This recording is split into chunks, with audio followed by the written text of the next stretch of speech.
The stars over Doliamer 4 died without a sound. First one, then dozens, not extinguished, but silenced. Vox networks stuttered with static that tasted of ash.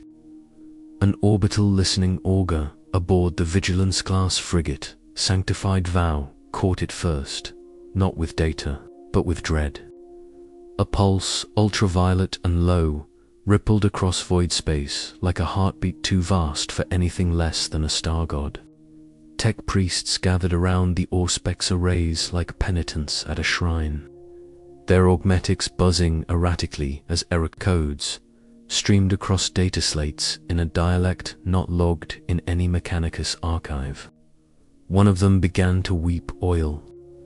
Another chanted a prayer to the Omnissiah, and when no answer came, tore out his own ocular implants.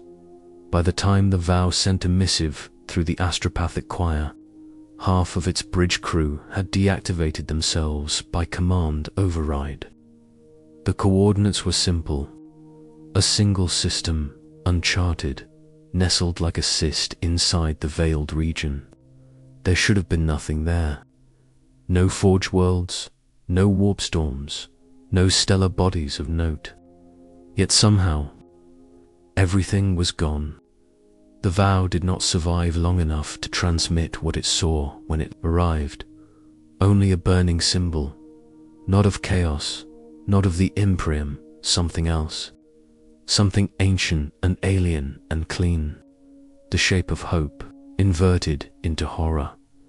It was the first time the Imperium of man encountered him. He didn't arrive like a god. He arrived like a wound, on terror, in the vaults beneath the hollow mountain. Inquisitor Mir Orins smashed a reliquary when he read the intercept. Not in fury, in fear. He had seen anomalies before. Warp flares, Hive Primus rebellions, even the demonic incursion on Amathros Minor. But this was different. The choir's scream was still echoing through the chambers like tinnitus in the soul.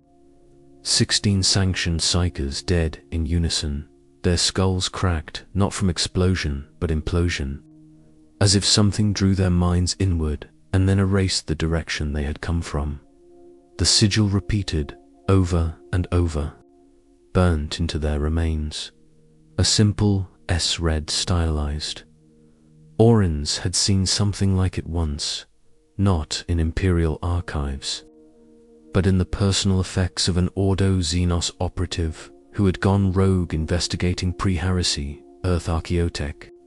A crude picked image, grainy and ancient, showing a man hovering above a shattered city, fire behind his eyes, and a cape torn like the banner of a dead god. He was smiling in that image, smiling like he still believed he could save something. Now he had returned, but nothing about him felt salvific. They called it the last starfall, because after that day, nothing fell quite the same way again. Ships died in warp transit without a trace. Navigators spoke of feeling watched by an eye too immense to measure. One described a sensation of being judged, not hated, not loved, just weighed and found lacking. Then he bit through his tongue and bled out, chanting a name that was not low Gothic. Planets flickered off the Imperium's maps. Entire sectors scrubbed clean as if from a god's ledger. The Aldari knew before anyone else. Their craft worlds recoiled from the echoes of his mind, as if struck by a memory they had tried to kill in myth. Farseers collapsed into seizures, speaking of a being who bent law like steel and walked into fire without burning. Some whispered it was Inead incarnate. Others screamed that it was something far worse, something the ancient crone worlds had buried in the deepest legends, beneath even the fear of she who thirsts. The orcs called him Dar Burny One, and for once, they ran the Necrons, or what little logic could be passed from their fragmented transmissions, recorded him as Graviton Anomaly Class Nullgod. A weapon, they believed. A containment breach. They had no myth for mercy, only deletion. They attacked. None survived. Their tomb ships now orbit the silent system, cracked open and bleeding green fire, like sarcophagi weeping for their own dead in the hives of Luthax Prime. A heretic intercepted a scrap of data from the shattered Mechanicus monitoring station on the edge of the Segmentum Pacif. The image was corrupted, but the shape endured. It moved through space without propulsion. It melted lost fire like snow. Its voice, if it had one, resonated with unshielded vox arrays, speaking words in a tongue never designed for mortal breath. Hope must burn. He was not demonic. He bore no mark of the ruinous powers. No wings, no horns, no warp flesh. Just a body carved in perfect symmetry, crowned by a face that looked human, almost. But the eyes were wrong. The eyes didn't end. They brought the first confirmed fragment of him to Titan, not his flesh, for it did not decay, but the afterimage scorched into sodomite by his passage through a derelict moon station orbiting Varelion. Grey Knights investigated what remained. The stone was fused, walls turned to liquid, and then back into impossible geometries that bent light and confused aspect. At the center, the pict-recording device had survived, protected by blind luck or deliberate omission. The footage showed nothing for 17 minutes. Then something passed by, not in front of the lens, but through it, like a frequency folding the world, bending even the machine's perception. The feed distorted, screamed, and settled. He hovered, cloaked in fireless heat, cape hanging in a vacuum that still moved with wind. His fists were balled, his jawline tense, clenched with meaning the recording could never capture. He did not speak. He looked at the lens, at whoever or whatever was watching, and for a single frame, the image glitched to reveal something behind his eyes. Stars collapsing in reverse. The footage melted seconds later. The machine ignited.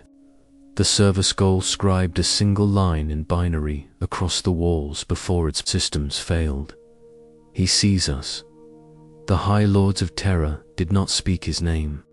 Not because they feared it, because they had no name to speak. A being with no classification, no gen marker, no psychic signature, and no allegiance was not a heretic. It was a problem, and the Imperium of Man did not believe in problems. Only enemies, so they began to prepare. Task Force Nullfaith was formed in the shadow of silence. Off the record, off the books, off the Emperor's light. Comprised of inquisitors from Ordo Malleus, assassins from Clade Vanus, and a single representative from the Silent Sisterhood. Not to engage, not to question, only to observe. They never reported back. Their last Vox transmission was a whisper of Voxnote, a single word shaped in pain. Forgiveness. The last known sighting in this phase, if you believe the witness, came from Hive Anesta on Fenxworld. An astropath named Cilium Dre, young, weak, barely trained. He survived the warp shock that killed 7 of his cadre, because his link to the Astronomicon had already started to fade. He saw the figure in a dream, a city burning, the sky not red but silver, full of shattered moons and birds made of iron. People were running, screaming, not from something chasing them, but from something descending. He said the light wasn't light. It was law. It pinned him, turned his bones to steam, made him remember every sin he had ever considered but never committed. And then the figure touched the ground. His boots didn't crunch. The ground bent to receive him. Not kneeling, submitting. Cilium tried to speak. He tried to ask who this was, what he wanted, why he had come. The being turned, just slightly. Enough to reveal the S glowing faintly on his chest. Hope, he said, in perfect Gothic, was the lie you used to cage yourselves. Then Celium woke up. His eyes bled for 7 days. He hasn't spoken since. He draws, endlessly, always the same image. A man, not quite a man, with a face like burning marble and eyes like suns. Behind him, a world split down the middle. On one side, paradise, on the other void, and beneath, written in his own blood, the same phrase repeated over and over: the last son of the wrong world, back on Terra. Inquisitor Orins knelt alone before a wall of flame. He had sealed himself inside one of the black vault's forgotten sublevors. No light, no air, just relics too dangerous to be named and histories written in ash. He lit a single candle with a shaking hand. Not for illumination, but tradition. He did not know what he would say, only that it needed to be said aloud. If you are what I think you are, he whispered, then you fell. And when things fall into the warp, they do not return. The shadows flickered. But if you climbed, if you chose this, then I fear you more than I have ever feared chaos. He paused. A faint hum, high and painful, filled the silence, like pressure on the soul. I saw what you did to the Necrons. I heard the cries from Varelli. You bring order with annihilation. You kill clean. No sermon, no mutation. No laughter, just ... judgment. He touched his chest, where his rosettes burned beneath layers of sanctified cloth. I do not know what you are. His voice broke, but Emperor, forgive me, part of me believes. He first moved like a comet. Now, he moved like judgment. Across the surface of Calyx Reach, far beyond Segmentum Solar, the grass burned beneath footsteps that made no sound. Fields of regrowth collapsed into glass, but not from fire, from exposure. Reality itself seemed allergic to his presence. He walked among the ruins of a shrine world abandoned a decade before during the Tyranid scour. Yet, as he passed, the bones of the long dead turned to dust, released from time's gravity. The air shimmered. The sun dimmed, as if pulled into his orbit. There were no witnesses, no survivors, only server skulls, the recorded footage so unstable it infected the cogitator cores that tried to process it. The Mechanicus declared the phenomenon a Class 8 contamination anomaly. A precaution, a lie. They knew what it was. Even if they didn't understand, they had names for demons. They had protocols for heresy, but they had no category for him within the soul prisons of the black ships. The Psychers began to scream, one by one, across thousands of vessels en route to Terra. The cargo, the cursed, began to convulse. Their minds pulsed in harmony with something approaching.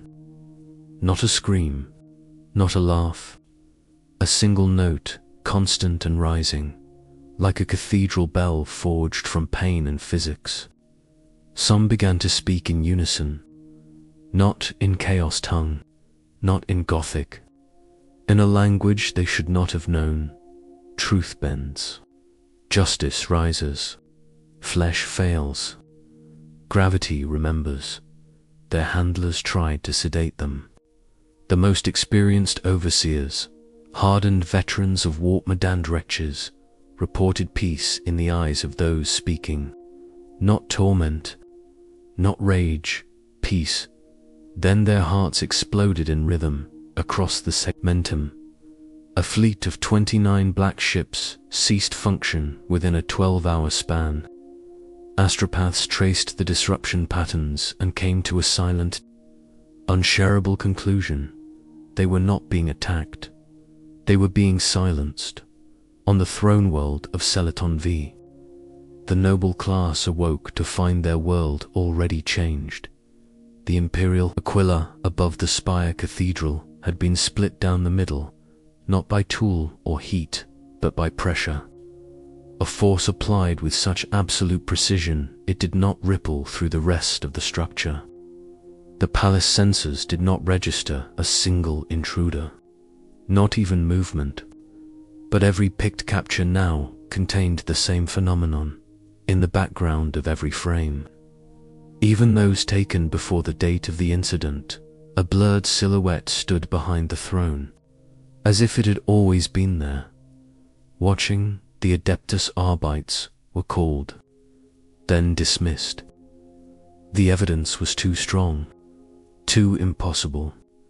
Some blamed a heretic infiltration, others the only man who spoke what the others feared to say was Lord Baron Tervlin. He stood before the cathedral, arms raised, cloak billowing in the sudden windless shift of gravity. "I have seen him," he shouted, voice hoarse with weeping. "He is not a ghost. He is not a god. He is a reminder." Then he burst into flame, not like a pyre, like a torch of antimatter. His body vanished in a second, without smoke or ash. Only his shadow remained, seared into the marble steps. A perfect outline, kneeling. Some still worship it. Inquisitor Oren's received the final data cache from Clade, Vanis, 3 days before his Vox line went dead.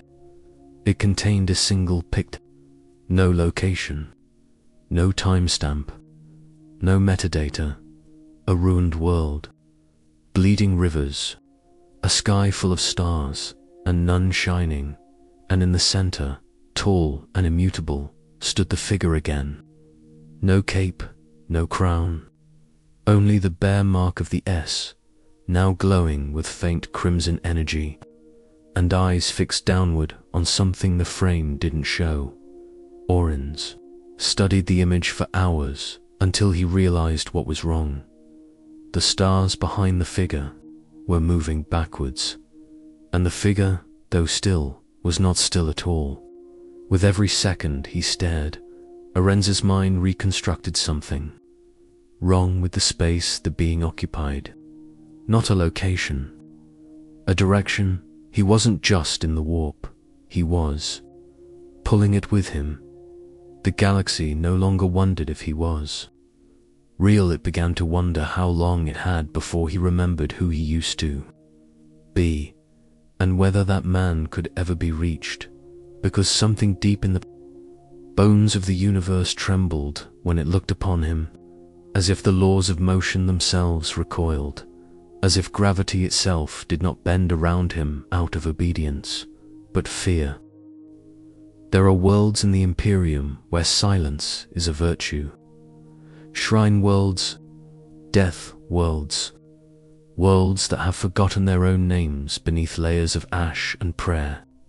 But this silence was new. It was not the peace of the devout, nor the dread of the hunted.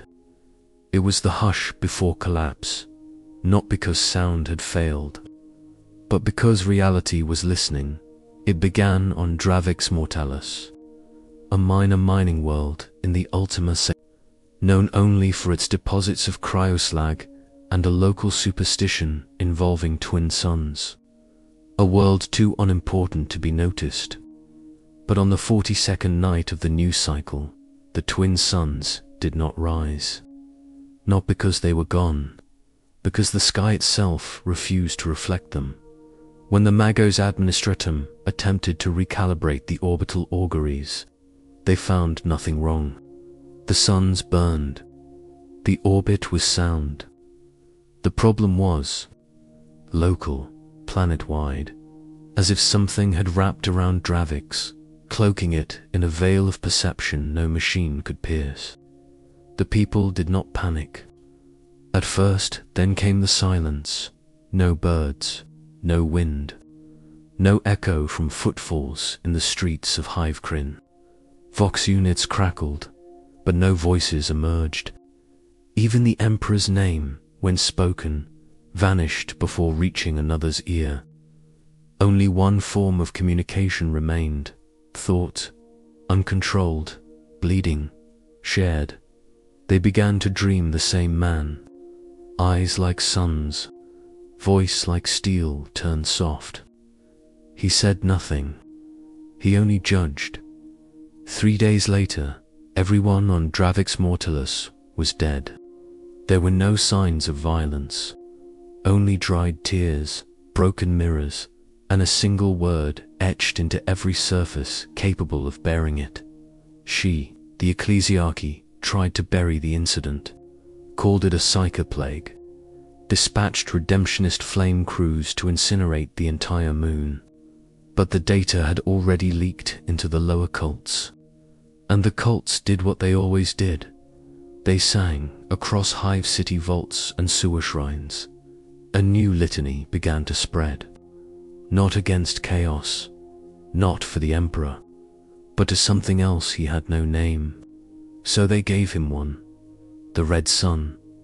They painted it in blood, in neon, in void glyphs, known only to scribes long since executed. Always the same image: a figure descending, wrapped in cape and light, surrounded by broken swords and open hands. In one fist, justice. In the other, silence. And beneath him, the ruins of terror itself, not in flame, but folded into peace. The Adeptus Ministorum tried to suppress it. The cults grew in Hive Belissac. The Archdeacon of the Golden Host performed the rite of solar benediction, a 3-day sermon designed to draw down the Astronomican's favor and purge heresy from the submind of the planetary machine spirit. He had performed it 79 times. On the 80th, he entered the central sanctum, alone, as was tradition. When the doors opened again, 3 hours later, the Archdeacon walked out naked. His eyes had been replaced, not surgically, not violently, simply replaced. Twin spheres of red light shone from his sockets, dim and constant, pulsing not with breath, but intention. He knelt before the congregation and whispered, "He does not hate you. He only disagrees." Then his chest collapsed inward, not from force, but from absence. He was not torn apart. He was unmade, politely. The sanctum sealed itself again. It has not opened since. The Adeptus Mechanicus declared the anomaly. Heretical dot, then they copied it. Magi. Across the forges began tuning their subsonic chant, protocols to match the energy frequencies, recorded in the void around the Red Sun's known appearances. Not officially, not publicly, but deep in the logic crypts, away from the Martian Synod, a new field of study was being born. Not warpcraft, not XENO-tech. They called it gravitonic intent. The idea that if one could reshape gravity with will, one could reshape causality itself. Heretical, improbable, and yet, several skittery reported an unexplainable increase in reaction time and target acquisition after participating in the newly dubbed Espetorn meditation protocols. The results were scrubbed, but not before a fabricator general on Volkswagen Prime vanished without a trace. His data core, extracted by covert agents of the Ordo Machinum, played back a final log. "I have seen the mathematics of divinity, and they weep." And still, the being himself, the Red Sun, the Star-Fallen, the false angel, had not spoken publicly, had not issued a command, had not touched a world with the fire of chaos, nor the cold of Necron tomb sleep. He merely moved, and yet in his movement, the galaxy shifted. morality bent, belief cracked. Some saw him as salvation, others annihilation. Some saw nothing at all, only their own failings reflected back at them by a being who never once claimed to be a god. But silence, true silence, breeds faith faster than any sermon, and across the stars. In places where the ecclesiarchy's reach had failed, people began to kneel, not in fear, in relief. There is a sound the galaxy makes when the warp holds its breath. It isn't thunder. It isn't song. It's a sensation beneath sound, like the marrow inside bone beginning to hum. Psychers know it. Navigators feel it behind the eyes. Demons fear it, not because it is holy, but because it is unreadable. The warp does not fear mortals. It fears mirrors. And now, something moved through its tides, not like a current, but a knife, on the distant forge world of Skalaxis, deep beneath the Manufactoria domes where machine rights crackled and data prayers burned on iron altars. A technoarchaeologist named Virik-97 discovered something strange. A gravity well, not natural, not stellar, but intentional. It was encoded in the sublayer of space-time, carved into the very mathematics that the Omnissiah was said to whisper into creation's ear. He ran a simulation. The well didn't pull in mass. It pulled in meaning. The closer one moved to the coordinates where the red sun had last been reported, the less the machine spirits would obey. Not violently, not rebelliously, just distracted. Cogitators stalled on simple logic strings. Servo arms slowed, not out of malfunction, but as if distracted by contemplation. They were thinking.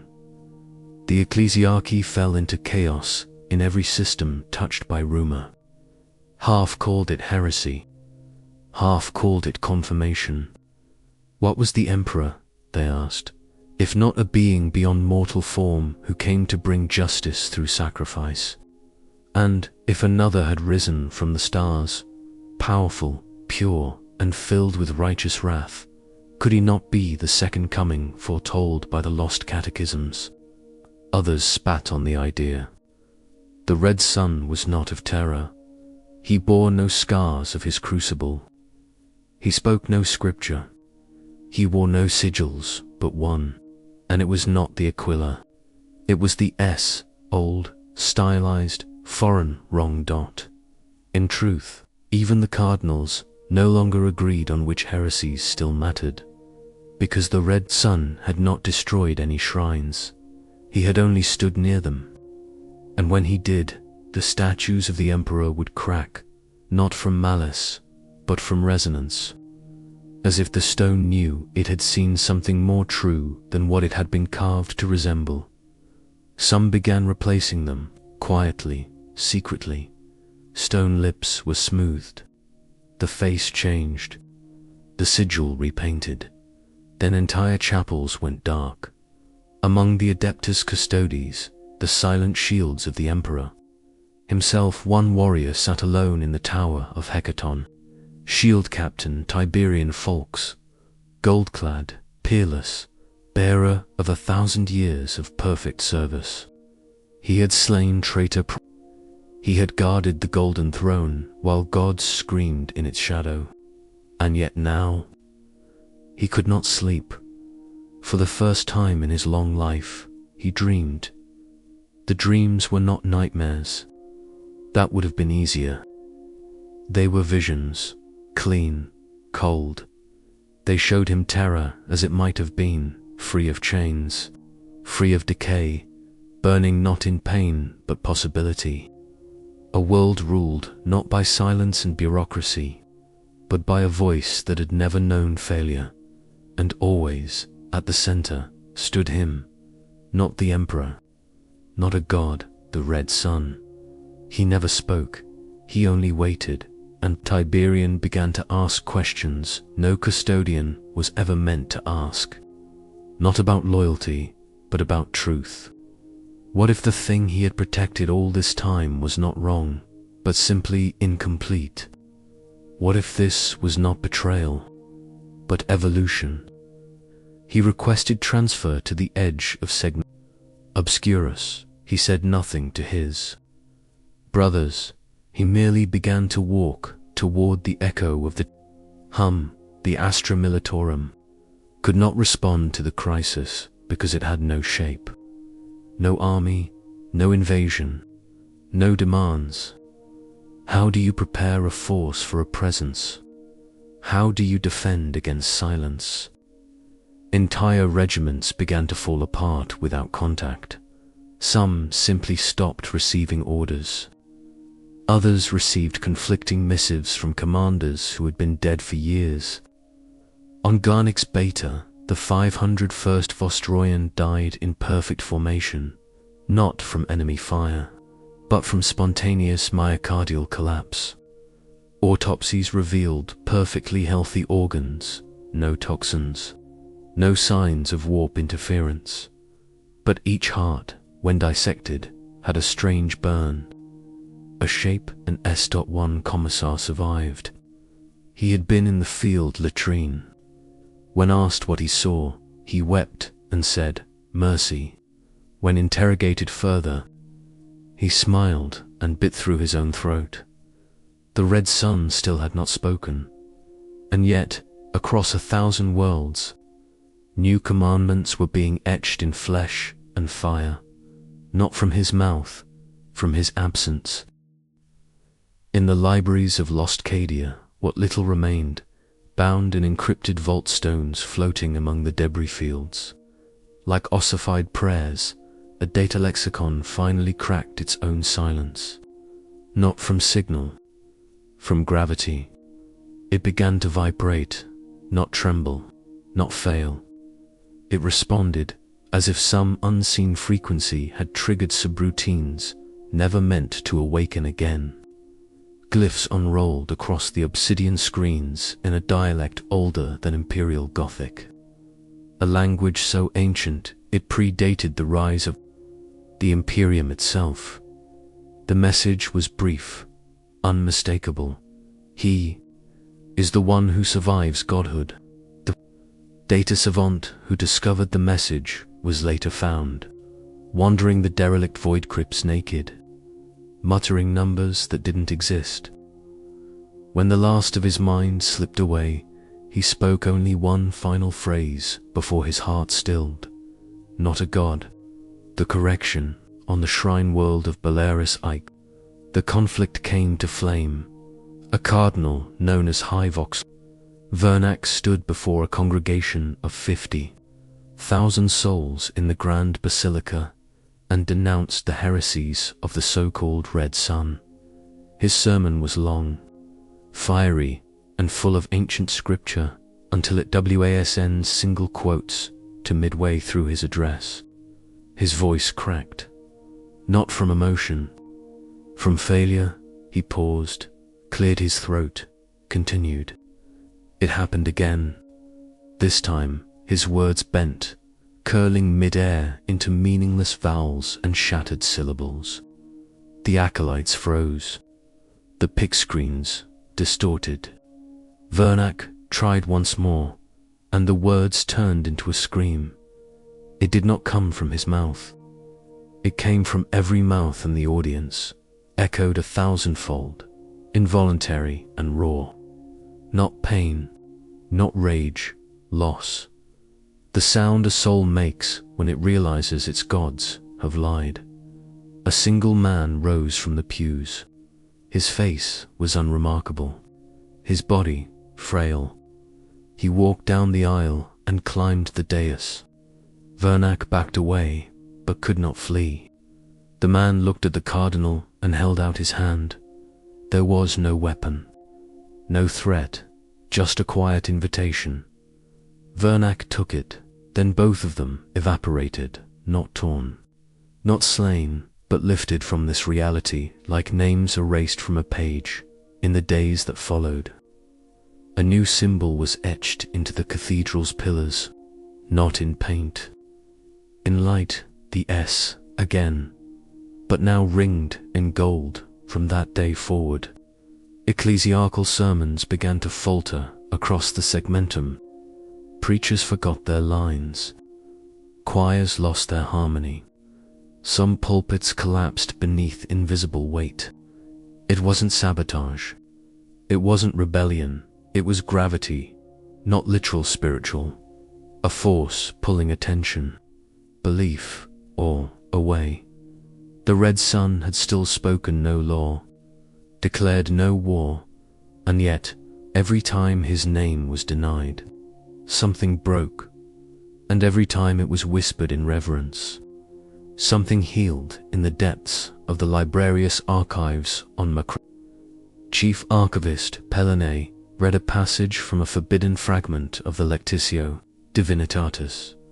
Should one come from beyond the veil, clothed in stars and wreathed in law, whose judgment arrives without blade, and whose gaze makes mockery of death, know that this is not the arch-traitor, nor the emperor reborn, but the one we were never meant to remember. The passage had been erased from most versions, reclassified as apocryphal, irrelevant, overwritten by 10,000 more useful litanies. But Pellinet remembered. She had studied it as a child, not for faith, for comfort, because it was kind. She read it again, and for the first time in her 80 years, she felt not fear, not confusion, clarity. At the far edge of the galaxy, where even the Black Templars rarely patrol, there lies a world shrouded in psionic fog and stone obelisks carved before time. No name, no light, only echoes. They say a figure walks there now, surrounded not by armies, but by children. Children with no mouths, children who do not speak, but only watch, and that the red sun has begun to teach them. Not words, not violence, memory of a world that could have been, of a symbol that once meant hope, and of a silence so powerful it could undo empires. They say the high lords of terror never fear, that those ancient rulers, sealed behind adamantium and protocol, do not bleed, do not break, and do not believe in anything but power. But on the 59th day since the last confirmed sighting of the red sun, the thrones creaked. Not physically, not aloud, not even perceptibly, but the room changed. The air shifted, the void wards shivered, and across the chamber of the Senatorum Imperialis, 12 minds turned inward in the same moment, and for the first time in generations, thought the same thought. What if we are not in control anymore? The fabric of governance, stitched by inertia and iron, began to fray in its silence. Not from rebellion, not from war, but from irrelevance. Across the sector command posts and strategium corps, a new trend emerged. Reports went unread. Orders went unexecuted. Not from sabotage, from hesitation, because the commanders were afraid not of the red sun's wrath, but of his right. What if he was not wrong? What if the Imperium was? On a moonlit orbiting Vesta, a conclave of rogue traders gathered in secret. These were not lords of mere wealth. These were godless explorers, dealers in lost technology, negotiators with Xenos empires and whisperers of ancient truths. For centuries they had played their games at the edge of the void, exchanging planets and people with the cold grace of sovereign kings. Now, they spoke in low tones and clutched their heirlooms tighter. They had seen the cults rise, not just in the underhives, but aboard their own ships. Deckhands chanting in corridors, navigators sketching the S into their skin. Astropathic calls, unanswered, even though the choirs were still breathing. One of them, Daemon Arkrel of the Farseek stood and laid a single item on the obsidian table, recovered from a lost Eldar craft. It pulsed with heat, not its own. The translation was crude, fragmented, but the message clear. He walks without path. He walks with purpose. He is not old. He is not new. He is the answer the webway forgot to ask. They all stared at the crystal. None touched it. None denied it. The conclave disbanded without vote or record. The officio assassinorum, ever silent, did what they always did when uncertain. They observed. At first, their scry skulls caught only heat traces. Then optical ghosting. Then nothing. Entire kill teams disappeared without a scream. One Eversur assassin, whose name is now scrubbed from every cogitator in the Segmentum Solar, was dispatched to test the Red Sun's limits. He was deployed above Argron Prime, where the last known planetary manifestation had left a crater shaped not by impact, but removal. A perfect hemisphere, like a divine thumbprint in the crust of the world. He activated within 50 kilometers, engaged within reached line of sight, then stopped. Recordings, extracted from the Eversit. Black box implants salvaged from orbiting dust. Particles revealed only for seconds of visual data. The Red Sun standing still, and the Eversur raising a hand, not in threat, but in recognition. Then the video ends. Not in static, in white, in the blackened amphitheaters beneath the conclave of Gatha 12. A heretic philosopher stood bound in adamantine chains, his tongue burned away by order of the Ordo Hereticus. His crime, preaching the doctrine of the second justice. He had written nothing, spoke only in blood and sand, sketching the symbol of the Red Sun into every arena where he was paraded. But it was enough. Too much. They wanted him to scream, to beg, to recant instead. He stood. The crowd watched. The judges waited. And as the solar eclipse began, timed for spectacle, not symbolism, the philosopher smiled in his eyes. Not defiance, forgiveness. His body burst into red dust, and every man in the arena began to weep on terror. In the darkest chambers beneath the Imperial Palace, the voices grew louder, not audible, but undeniable. Lords militant paused mid-sentence, blinking like men awoken from dreams they never remembered entering. Astropaths clutched their temples and felt the Astronomicon pulse, not with disruption, but harmony. A second note, a counterchime, as if something in the warp had learned to sing in tune. Some wept at the sound. Others clawed out their ears, but all of them agreed on one thing.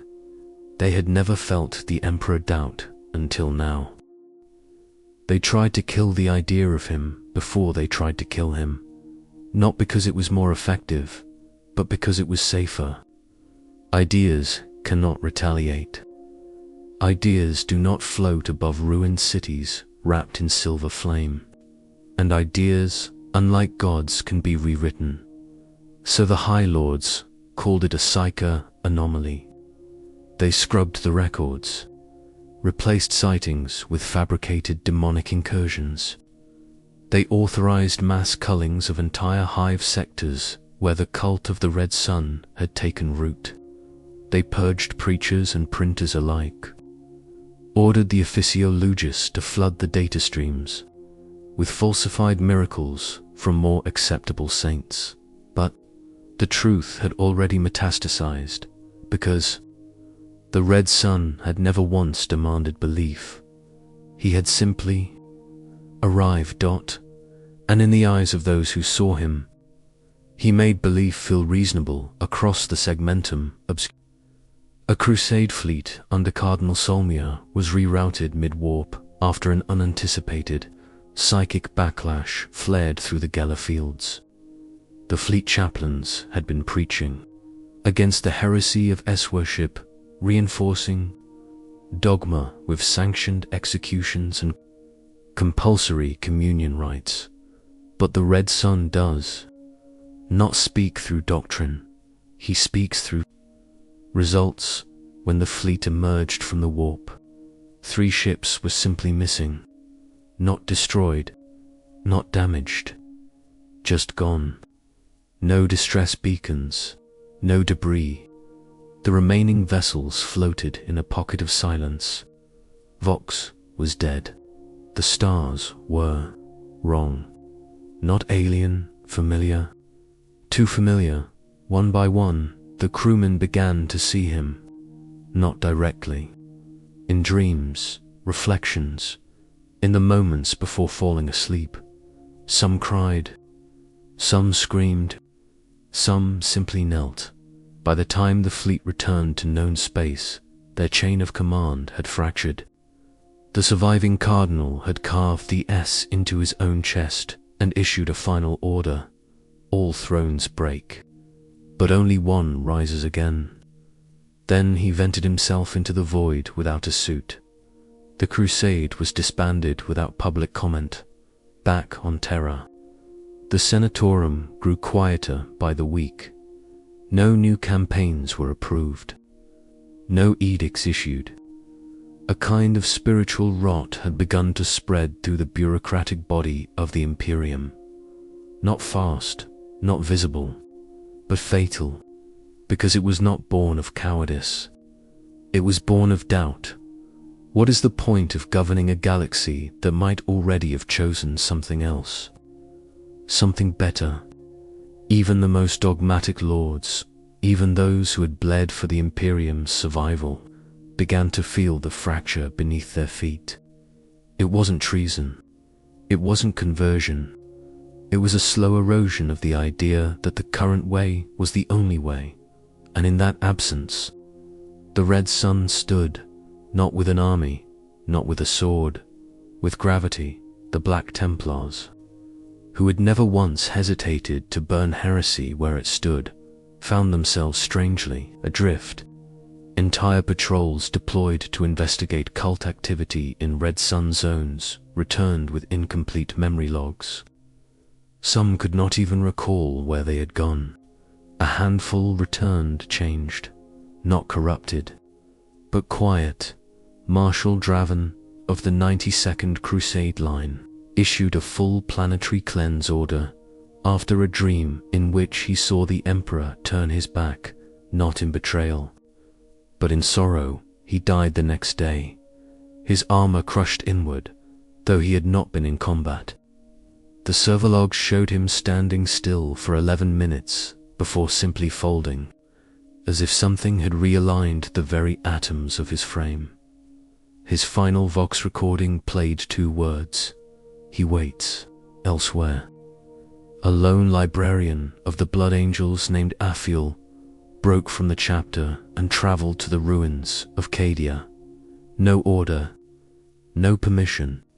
He claimed he had seen a vision in the blood, a memory not his own.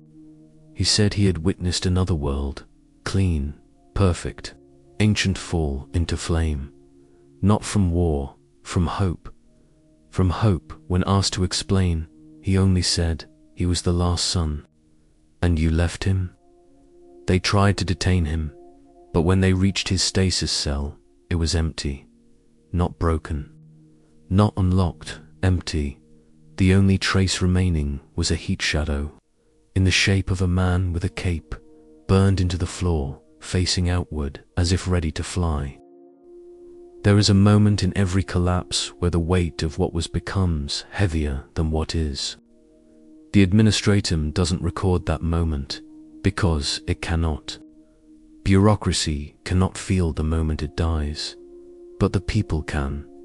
On Halia's crown, a fortress world long since stripped of identity and repurposed as a data hub for the segmentum peculiar. That moment came not with a scream, but a pause. In the central data basilica, logic adepts began refusing orders. Not vocally, not violently, simply. Failing to respond, the systems didn't crash. The lights didn't dim, but reports went unsent. Decrees were left unsigned. Administrators stared at glowing slates as if unable to remember what they were for. The Margos overseeing operations conducted a neural diagnostic sweep. All personnel showed optimal brain activity except for one anomalous trait. They were all experiencing the same dream. A man in a red cape, floating above them, offering not words, but a choice. When asked what the choice was, the adepts could not recall, only that they felt no fear. The Inquisition had no more patience for shadows. They convened a conclave, obscura, off-grid, beyond even the knowledge of terror. It was meant to determine if the Red Sun constituted a class Omega heretical entity, one step above the demon and 2 steps below the theoretical return of Horus. It lasted 41 minutes. The Inquisitor Lord who convened it was the only survivor. She walked out with her eyes burned shut and her hands dripping red. When her acolytes moved to treat her, she ordered them back. "This is not pain," she said. "It is clarity." When asked what she had seen, she answered only, "A truth that doesn't need to shout." Then she activated her own null field and disintegrated. They never held another conclave. The Red Sun was not leading a crusade, but worlds fell all the same, not through invasion, through decision. Entire planetary governors knelt before statues that had not existed the day before.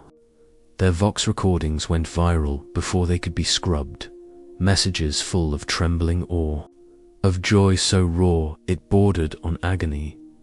"We thought justice had to come with chains," one woman said, her hair shaved, her body marked with the S like war paint. "But justice only asks that you remember." Her world, Sarnoth Prime, never raised another tithe to the Imperium again, and the Imperium did not reclaim it, because to do so would be to admit it had lost something. Not territory, but the narrative within the Scholar Progenium. The instructors tried harder. They upped drills, extended catechism hours, introduced harsher punishments for any mention of the Red Sun or his symbol. But it didn't stop the graffiti, didn't stop the murmurs, didn't stop the dreams. Cadets whispered of a being who watched them in the moments between sleep and pain, who didn't promise them promotion or glory, who didn't demand obedience, who only offered a word they barely understood: freedom, not from duty, but from fear. A commissar caught a boy etching the S into the dirt behind the barracks. He beat him within an inch of his life. As he raised his boot to crush the child's skull, he stopped. Not from guilt, but because the ground beneath them rose. Not violently, not like a quake, like breath, like recognition. The commissar looked around. No one was watching, but he felt the judgment anyway, and he lowered his foot. He never reported the incident, but he left the Scholar within the week, on a rogue data station orbiting the dead system of Nectron Vale. An independent picked broadcast caught something no one else had dared release: a shape in the void, unmistakable. The Red Sun, standing atop an asteroid like a statue of unfinished thought. Arms crossed, cape still, staring at the stars. The pict lasted 8 seconds before the recording system melted. The station itself was torn apart by an untraceable force hours later. but not before a backup copy was transmitted. That video now plays on every world that dares to name him. A looping image, a god, not of rage, not of ruin, but of restraint, as if waiting for something he already knows will come. As if all of this, the silence, the collapse, the crumbling of thrones, is not his war, but ours. There are places where the warp forgets to scream, not out of mercy, not for lack of madness, but because something has entered it that the warp does not understand. And in those places, uncharted, unmapped, not hidden, but avoided, silence blooms like a second sun in the deepest currents of the imitation. The red sun moved, not as a vessel, not as a thought, as a presence. The warp recoiled, like flesh exposed to the cold vacuum of truth. Where demons once danced, voids now spread. Tides of raw emotion that had churned for eons stilled. The screaming faces within the sea of unreality twisted inwards and became masks. And every psychic scream, every desperate prayer, every dying curse from a dying man echoed toward him as if magnetized, not seeking aid, but meaning. He did not answer them. He listened on the black library moons of the Eldar, those outside even their own paths. A seer of no craft world sat beneath an artifact long forbidden to be seen. She read nothing. She heard nothing, but she felt a second beacon. Not false, not dim, but parallel. A second astronomic. It did not burn. It did not blind. It drew. And in that moment, she knew that their dooms, she who thirsts, that ancient endless agony, had begun to stir, not out of hunger, but out of envy, because the red sun was not born of pain. He did not feed upon faith. He existed outside of every truth the gods of chaos had claimed. He had no need of worship, and in that fact lay the only thing the dark gods could not tolerate. The emperor of mankind sat on the golden throne, the corpse that dreams, the god that breathes through agony and stasis, the soul that powers a beacon through the warp by bleeding forever into eternity. And one day, for the first time in 10,000 years, the Astronomicon stuttered, not died, not dimmed, it shifted, just slightly. A half-beat missed, a breath caught between thoughts.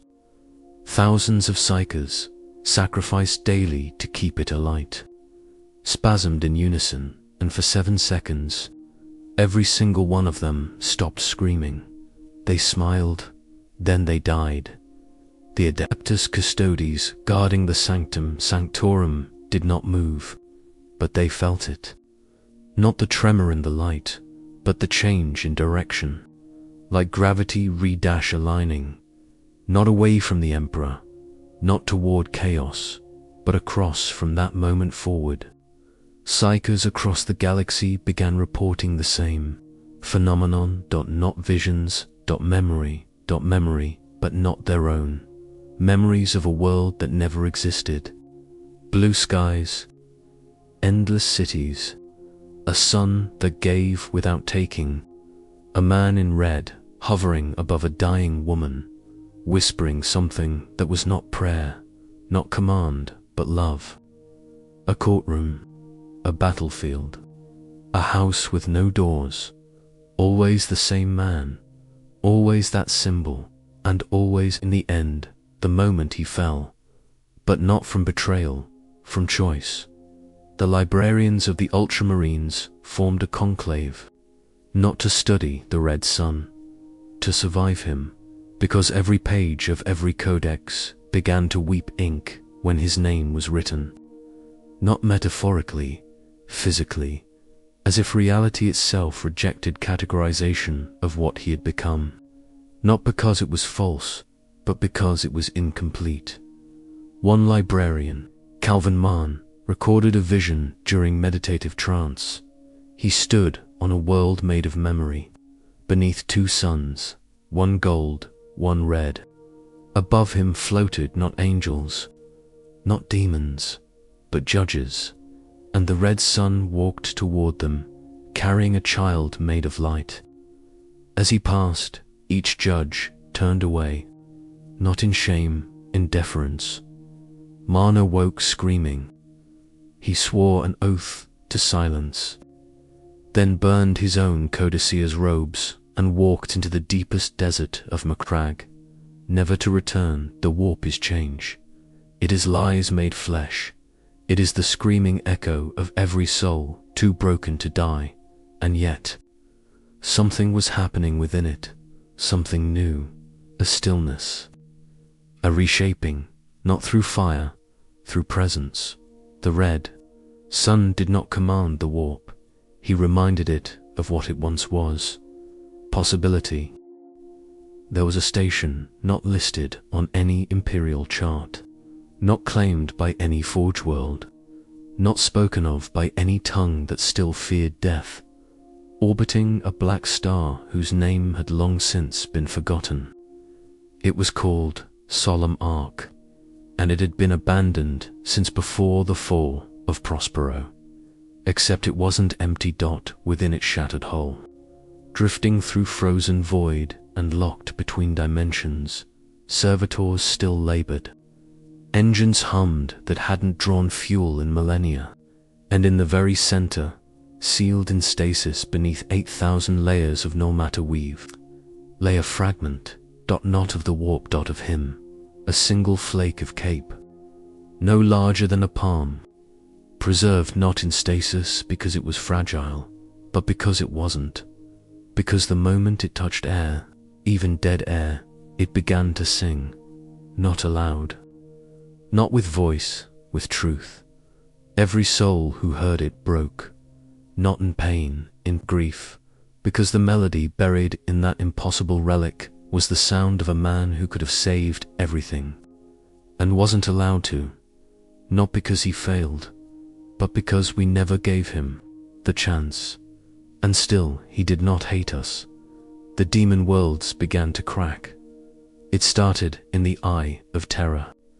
A tremor, small at first, in the edges of perception. Warp storms began to bleed colorless. Demonic entities, once unshakable, flickered like mirages. Lesser spawn shrieked and retreated from planets they had ruled for ages.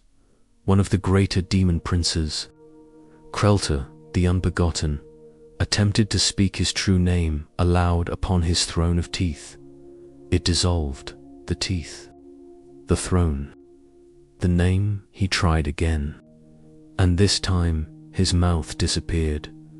The ruinous powers, so long untouchable in their grand pantheon of hunger and madness, stirred, not in fear, in competition, because the warp does not tolerate rivals, and what had emerged was not a rival, it was a standard from the edges of the ghoul stars. A signal was received by a black ship adrift and derelict for 90 years. A signal with no source, no encryption, just 3 words, he is remembering, aboard that ship. 23 psychers, once marked for sacrifice, rose from their slumber, not healed, not transformed. Awake, they spoke in unison, but not to each other. To him, not to summon, to listen. They fell silent, then walked into the warp, unaided, unscreaming, and vanished. What followed was not a ripple, not a shockwave, but a calm, a perfect circle of silence through the madness, a void of violence, and within that circle, new things began to grow, not flesh, not monsters, ideas. A whisper now haunts every librarious vault, every navigator's crypt, every deep sensorium chamber hidden within forgotten relic fleets and ancient watch stations. It is not a voice, it is not a message, it is Invitation.come. See what remains of your species. When you remove fear, come remember what you could have. Been come witness what comes next, eh? Warp-born son, not of chaos, not of order, not even of the Emperor's light, but of choice. His presence now casts a second light across the Imperium, faint, incomplete, but growing. It doesn't blind, it doesn't command, it merely waits, and every being who touches it knows the same thing, that if the Emperor was sacrifice, then the red sun is forgiveness, and somewhere in the core of a dead planet, a child opens their eyes for the first time. They do not cry, they do not breathe, but behind their pupils glows the symbol of a man who fell not from grace, but from hope, and chose to rise again.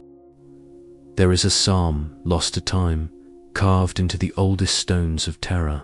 Beneath the layers, even the custodies no longer patrol. It was once etched by nameless hands who called themselves preachers of light.